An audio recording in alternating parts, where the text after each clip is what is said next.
Bonjour tout le monde. Donc, on y va avec la suite du devoir. On y va avec la stoichiométrie numéro 10 là, jusqu'à la fin, autrement dit numéro 10 jusqu'à 14, donc avec le défi. Bon, fait que là, on se rappelle hein, qu'on avait des étapes à suivre. Première étape, il fallait balancer donc l'équation. L'équation balancée, ben, vous êtes déjà censé le faire, être capable de le faire. On l'avait vu donc en ST. Fait que notre équation balancée, là, c'est celle-ci. Deuxième étape, qu'est-ce qu'on va faire? C'est qu'on va aller lire notre texte, on va aller écrire en dessous de chacune des molécules, chacun des réactifs, chacun des produits, les indices qu'on nous donne dans le texte ou qu'on nous demande. Fait qu'on nous demande combien d'atomes de soufre. Oh, fait que là, nous autres, on cherche le soufre, il est ici. Fait qu'on cherche le nombre d'atomes de soufre. Bien entendu, on ne peut pas chercher directement le nombre d'atomes. Fait qu'on va aller chercher le nombre de moles puis ensuite, avec le nombre d'Avogadro, on le convertira donc en atomes, tout simplement. Fait qu'on cherche finalement donc le nombre d'atomes qui sont formés à partir de 0,25 mol de dioxyde de soufre. Dioxyde de soufre, on s'en va en dessous. On va aller tout simplement écrire 0,25 mol. Tout ce qui nous reste à faire maintenant, c'est avec notre troisième étape, on va aller tout simplement se chercher des indices à partir de notre recette, à partir de notre équation balancée. Fait que nous, ici, on travaille avec le SO2, on cherche un indice en mol, hein, ça c'est sûr. Fait qu'ici, ben, on a une mol de SO2. Même chose ici, pardon, on va aller chercher donc un indice en mol. On reste toujours hein, avec les mêmes unités, là, un par-dessus l'autre. Fait que si on cherche le nombre de moles ici, donc on a 3 moles.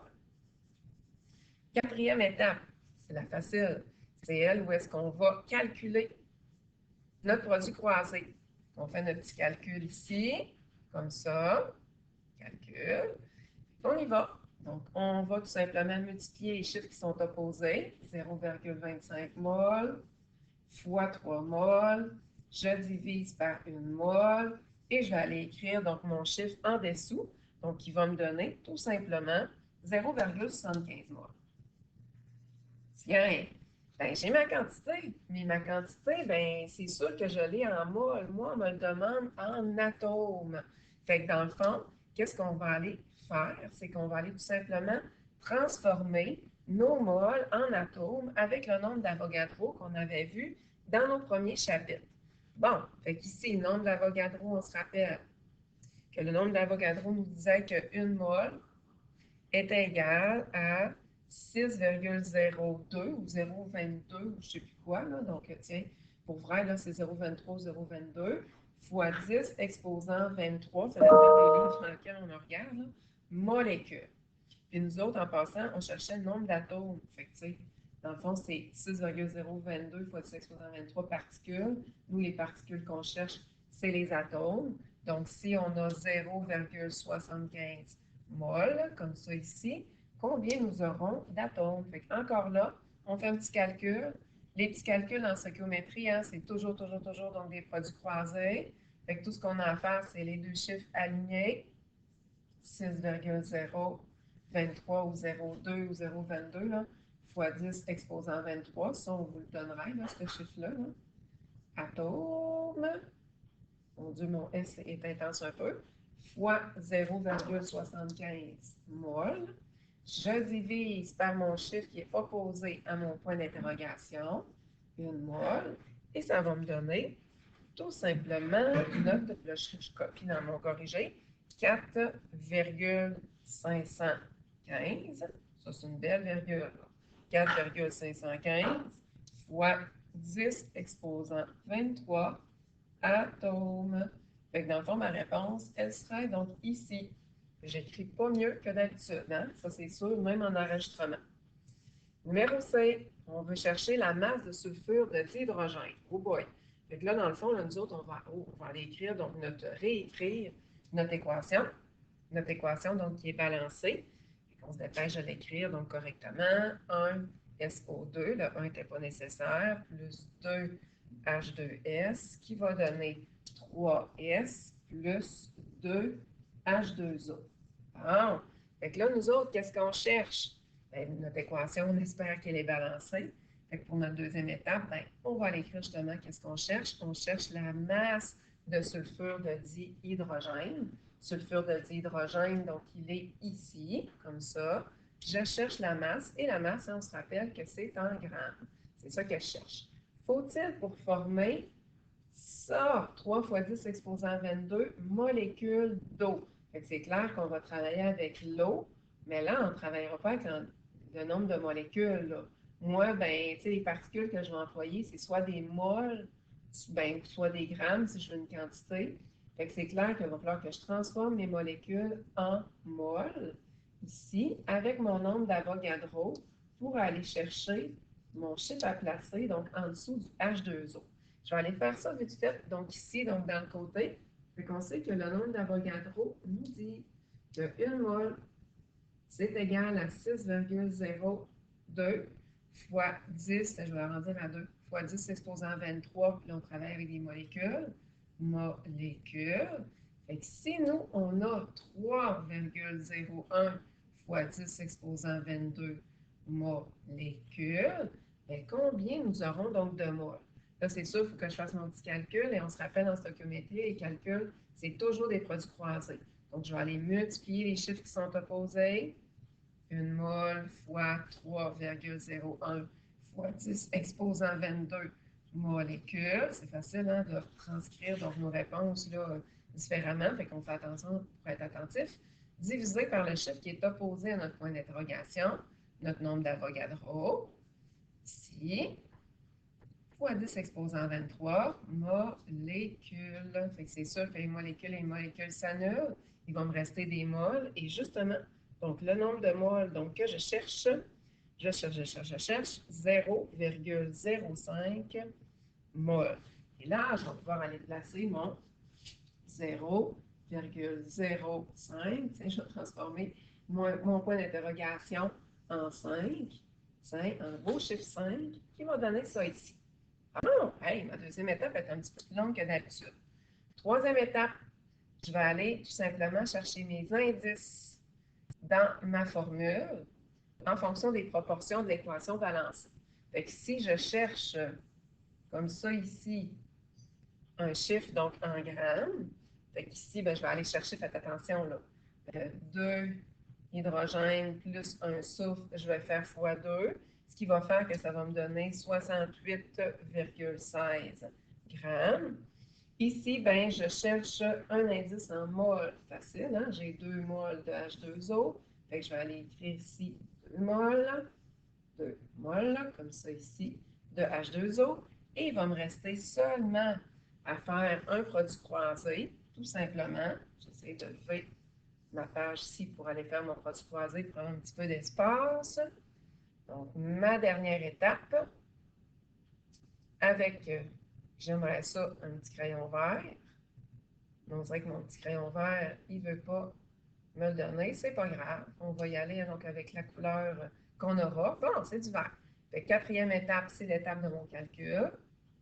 Le calcul, c'est toujours un produit croisé. Les deux chiffres opposés, 68,16 grammes fois 0,05 mol. Je divise par le chiffre qui est opposé à mon point d'interrogation, 2 mol, comme ça ici. Je multiplie et je divise et ça va me donner tout simplement 1,704 grammes. Si j'arrondis et j'arrive à la même réponse, c'est bien correct, je ne me pose pas trop de questions. Ça veut dire que ma réponse, elle est bonne. Je m'en vais pour mon numéro 11 maintenant. C'est un petit peu long, hein, notre numéro 10 finalement. On va passer ça, on va changer notre page. On s'en va de l'autre côté. Internet, elle ne va pas vraiment vite aujourd'hui. Bon, ma session vient d'expirer. Ça ne sera pas long. Je vais régler ça en 2 temps, 3 mots.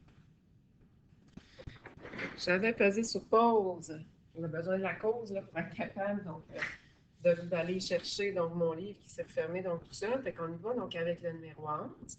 Le numéro 11, je pense que mon équation est déjà balancée puisque j'ai un petit 2 ici là, pour mon KBR. Fait que ça devrait donc être fait donc, au niveau du balancement de l'équation.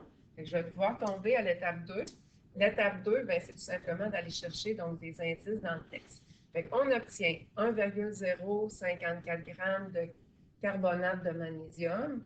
Carbonate de magnésium, 1,054 g solide avec un volume de 100 ml d'une solution, j'en ai besoin, je l'aurai là, de bromure de potassium en faisant réagir une solution de dibromure de magnésium avec une solution de carbonate de potassium selon l'équation blablabla suivante. On cherche la concentration donc molaire. On se rappelle que la concentration molaire, c'est la petite formule qu'on avait vue dans notre chapitre précédent, de la solution de bromure de potassium.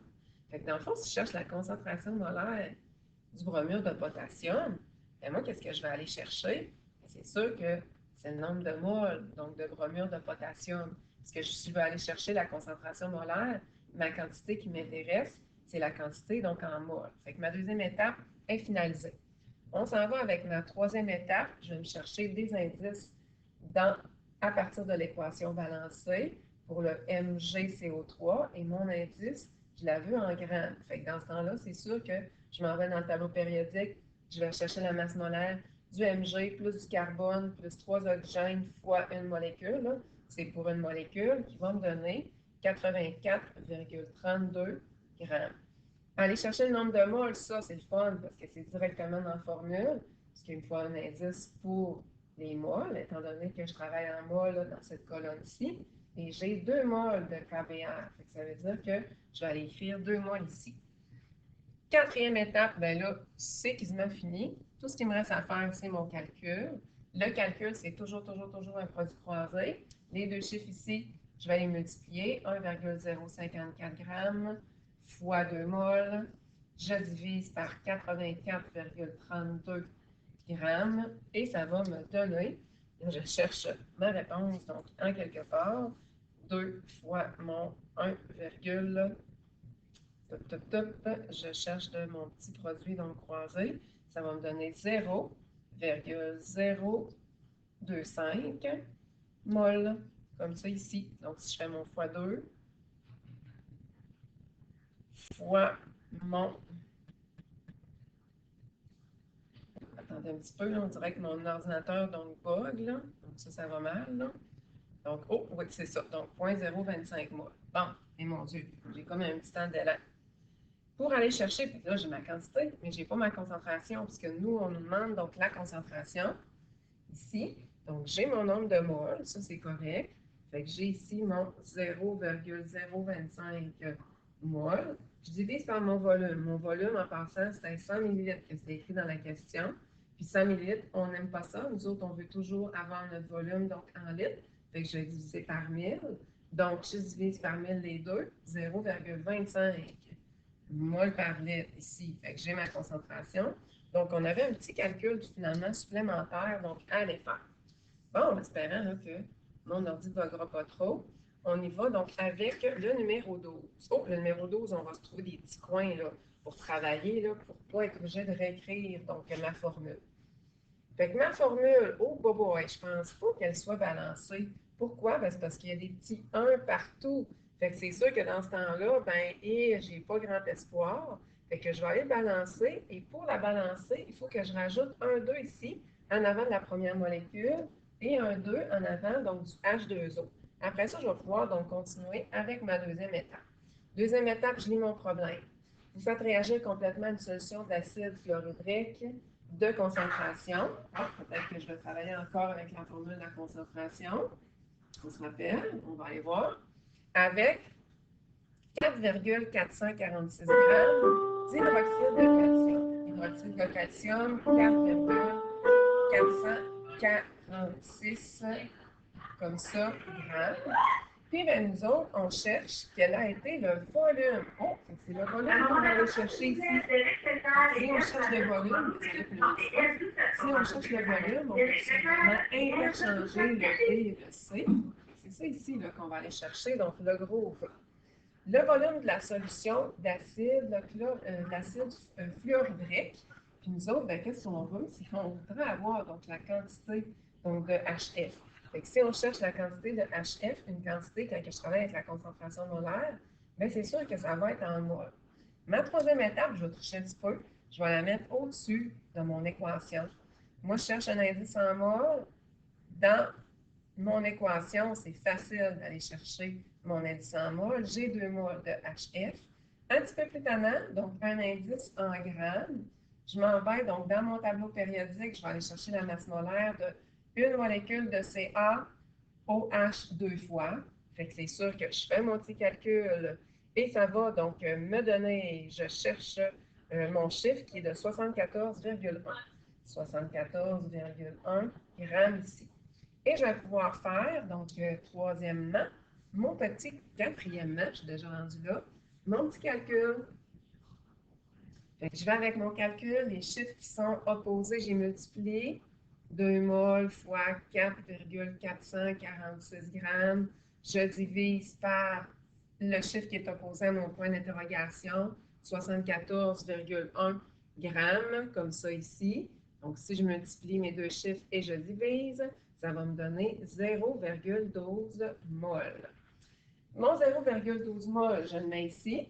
0,12 mol. Ma concentration était de 0,25 mol par litre.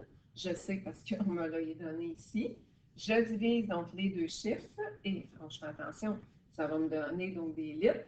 Parce que des moles et des moles, ça s'annule, il me reste des litres. Et si je veux multiplier donc par 1000 pour avoir en millilitres, ça me donne donc ma réponse ici et le tour est joué. Bon, fait que je m'en vais donc avec mon numéro 13. Fait que je monte un petit peu, ça se peut que je sois obligée là, d'arrêter donc mon enregistrement parce que je vais avoir un cours là, qui va se donner, je vais le continuer tantôt. Fait que c'est pour ça que probablement que mon enregistrement va être un petit peu décousu. C'est pas un peu, mais c'est ça la vie. On y va ici. Oh, ben là, je suis pas mal sûre que mon équation est balancée parce qu'on me le dit, parce que j'ai pas juste des petits 1 partout. Fait que je pense qu'elle est OK. J'y vais donc avec ma deuxième étape. Je vais aller écrire mes données que j'ai dans mon texte. Fait que le cuivre métallique, comme il faut, est un extrait de minéral sulfuré comme le chalcocite Cu2S que l'on fait réagir avec dioxygène selon l'équation balancée. Quelle quantité, donc en tonnes, nous autres, on cherche la quantité en tonnes de Cu2S. Fait que le Cu2S, je cherche sa quantité. On s'entend-tu en tonnes ou en grammes, on s'en fout, là. On cherche une quantité pour produire une tonne de cuivre métallique. Fait que le cuivre métallique, bien, c'est sûr qu'il est ici, donc mon cuivre, et je sais qu'il faut que je sache qu'une tonne, bien, c'est égal à 10 exposant 6 grammes. Fait qu'on va aller chercher en grammes, parce que dans le tableau périodique, c'est en grammes. Puis après ça, donc, je le transférerai, c'est sûr, donc en mol. Je vais aller mettre ma troisième étape au-dessus. Ça va être plus facile qu'aller tout recopier. Fait que troisième étape ici. Je vais me chercher donc un indice en grammes. Pour une molécule de Cu2S, je vais chercher la masse molaire dans mon tableau périodique. Ça me donne 159,16, 159,16 grammes. Je fais la même chose aussi pour deux molécules de cuivre. Fait que je vais avoir dans mon tableau périodique, il me faut un indice en grammes. Hein? Je m'en vais donc dans mon tableau périodique. Je vais avoir la masse molaire du Cu. Je fais x2, ça va me donner 127,1. 127,1. Et là, je suis prête déjà à faire mon produit croisé. Fait que mon produit croisé, c'est mon petit calcul. En fond, je suis rendue à ma quatrième donc, étape pour mon calcul. Ici. Calcul comme ça. Fait que je vais faire mes deux chiffres qui sont opposés. Je les multiplie. 159,16 grammes fois 10 exposant 6 grammes. Dans le fond, c'est 1 million donc, de grammes, une tonne. Je divise par le chiffre qui est opposé à mon point d'interrogation. 127,1 grammes. Donc, si je fais mon petit calcul, donc tout cute, ça va me donner un gros chiffre. Tiens, fait que si je vous copie ça comme ça ici, bien sûr, ça me donne des grammes. Il va falloir que je divise par 10 exposant 6, que je tasse ma virgule 1, 2, 3, 4, 5, 6 de 6, 0. Et ça va me donner 1,25 tonnes. 1,25 tonnes. Ça, c'est un 5, donc ici. Fait qu'on serait déjà rendu à notre numéro, de l'autre côté, notre numéro 14. Essayez de changer donc de page. Mon Internet est super, super, super lente. Probablement là, que je vais être obligée de vous mettre sur pause. Puis je vais reprendre dans quelques minutes quand mon Internet finalement va être débogué. Alors, si on continue, là, on s'entend que ça va être décousu un peu, là, mon enregistrement, mais c'est parce que je fais ça au travers de mes périodes. Ça va, en tout cas, ça va vous aider peut-être donc, dans votre devoir. Fait qu'ici, donc, on vérifie si notre équation est déjà balancée. On nous dit, et en plus, on s'en doute pas mal parce qu'on a des petits 2, un petit 2 pour le HCl. Fait que notre équation est balancée, donc c'est OK. On peut y aller avec la deuxième étape. Deuxième étape, c'est qu'on lit donc notre question. Puis on écrit nos petits indices en dessous de chacune des molécules, des molécules, des réactifs et des produits. Donc, le carbonate de calcium, CaCO3, composant principalement des roches carbonatées telles que le calcaire, réagit avec les acides pour donner des sels de calcium, de l'eau et du dioxyde de carbone. C'est ce qu'on voit là, dans l'équation qui est balancée. On fait réagir une certaine masse de carbonate de calcium avec un volume. Oh. Fait là, peut-être qu'on va se servir donc, de la formule, on ne le sait pas, là, de la concentration. Ça ne me surprendrait pas du tout. Comme ça, d'acide chlorhydrique ayant une concentration de, justement, concentration de 0,5 mol par litre. L'équation balancée est la suivante. Quelle masse de carbonate de calcium? On cherche le CaCO3. Il est ici. Et nous, qu'est-ce qu'on cherche? On cherche la masse du CaCO3.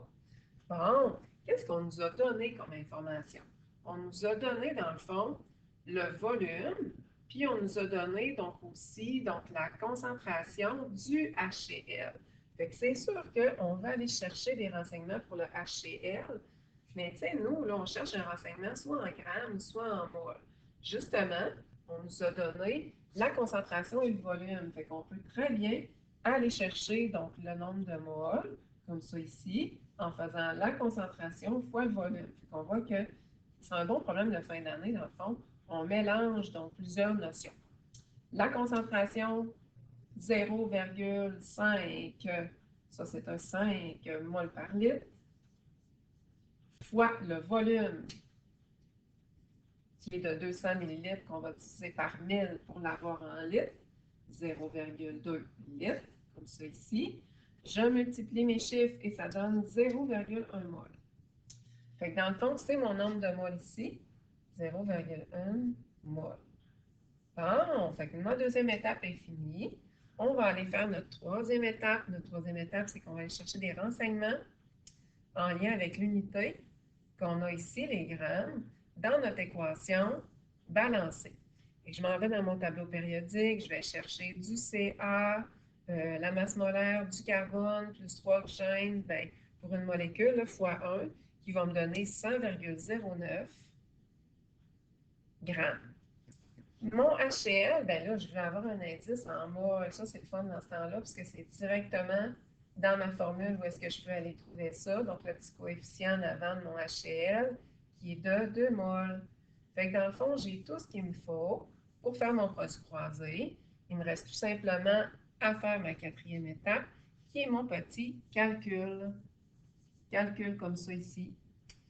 On va y aller avec notre produit croisé. Tiens, je vais rechercher donc mon crayon. Je multiplie donc les chiffres ici et que mon Internet va mal donc aujourd'hui. Bon, j'y vais. Je multiplie les chiffres qui sont opposés. 100,09 grammes fois 0,1 mol. Je divise par le chiffre qui est opposé à mon point d'interrogation, 2 mol. Je fais un classique, là, produit croisé.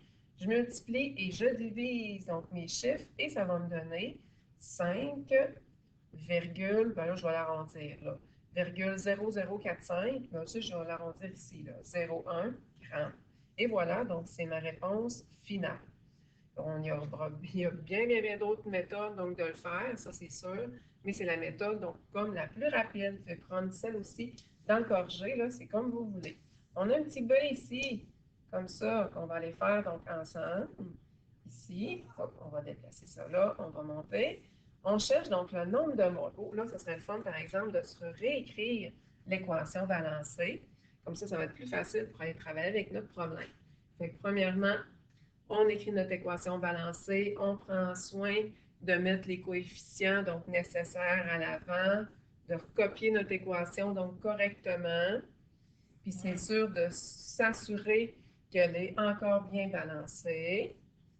H2O plus CO2. Et là, ma première étape, donc, elle est faite. On vérifie. Oui, c'est parfait. Elle est bien écrite. On y va avec notre deuxième étape. Je lis ma question. Quel est le nombre de moles de dioxyde de carbone?